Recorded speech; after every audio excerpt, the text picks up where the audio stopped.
Flight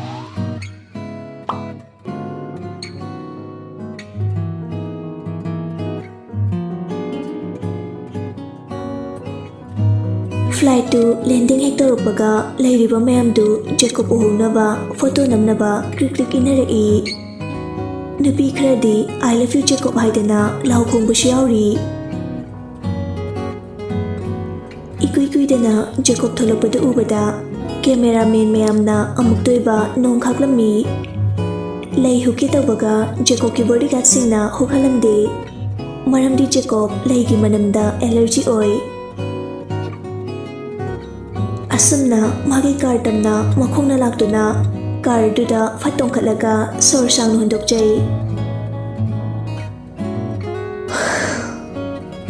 shumbo mem se yamini de ai khoi da mo se lo wala view hai veneba as ai diva sur fulida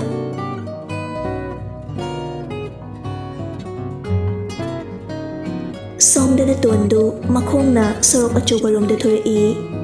nong shuchubanina satin chutupi lambi fana farabasu nong chukibagi isindi khar tumlammi ton ahanba makeup tamba chatoini khalaga haraujana thokserpani potchaidi amata leitrabanina bajarda hana chatlaga darka leiba potchai leirunaba oktongai jaribani tenja aduda Jacob na tonglakliba karaduna Tongi mapayarukpada ising kapsilami Ton khangbai lakboy sawarga Hey! Kana lauri Jacob na Kamu Driver du na bakat na Sorry sir, ay kumlaga Wada hai baloy trinita Jacob na Kamu Driver du bakat na gari du kami Gari dagi Jacob tu fight kumtharai aduga tongi manak tamna lai tondi handkerchief aduna phanek adubu taitok tuna lairi luktharaga leibanina Jacob lakpadu shu ujaramde ton sir asangwa mohandoklaga sir driver duda lahobani sir danate Jacob usitana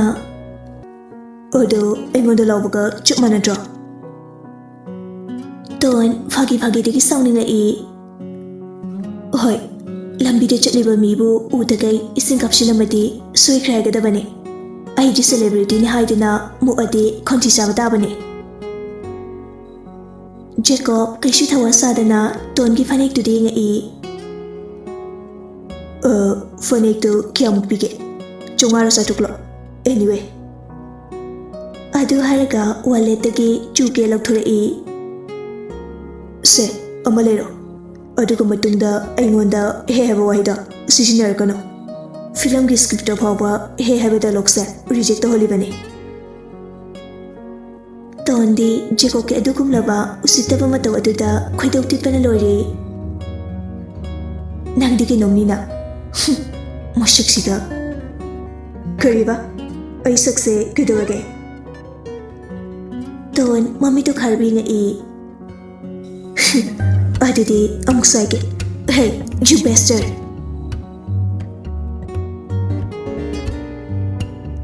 phone du thamkri nupa du laaga Mr. Sir Jacob na lao hare ton bishum de suktok laga os hoi Ton upai leite talle haiba sungam jada Jacob manakta mulai Jacob malakba ubada pairapna Jabalore loshilo Oi sir Jacob na saraga thawini chariba mayamdu tone loshili Jacob tumine nokjai adubu tondi hotel da mayamna chabagi loshilagada lakpanina kaisu khanbiramde Loishin balorega lukak tu trolley da hablaga putoke tawbaga Jacob na Ngaiko Ton chaplepi Kai Jacob usitana wallet dagi tuke puthorei Se Kai gino Ai gi lukak shenbai Ton fagi sawning bo fauri makha taramdana chutki tawbaga Jacob na paisa du Ton gi pocketa sat hapchila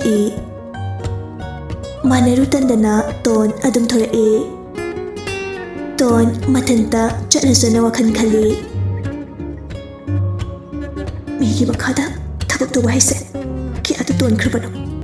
sumaina kyam kuina Ton nang narekini thabak ama phangi khanjiruba imana ki ada harauchuba Ton mapi tap tara mi ukhidrana amuksu taithokjai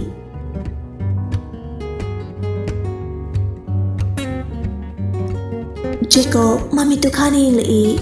Ton sai be yengwi adumna yengaga lerambadudati Ton di pakhatna ki dorage Jacob na nangna ai grum kana shidino haidene Ton message ta ikibadu ningsila oh adudi sum sawning bagi haikibane ado ai hojik shirage yarba adumai dawno namang du shiduni adugine ai koeni hana laise Tondi pakhatpane yadre kai haini kaidoni khangdre Jacob kadaidagino khangde thang ama puthore madu ubada Tondu masadu niglai perum ai soikre ba nang sibiyari Jacob karimata thawasadana kaigino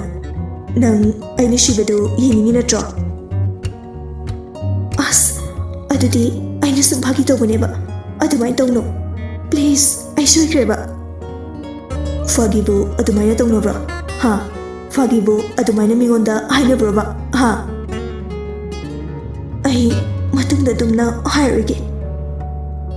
adudi I love you da sasat hairodana Tonyakna Jacob tina yengano nungshiro natrade ai ngaksa itomda len thachani Ton su pai laitana I love you Jacob knock me ada ai de nang nungshide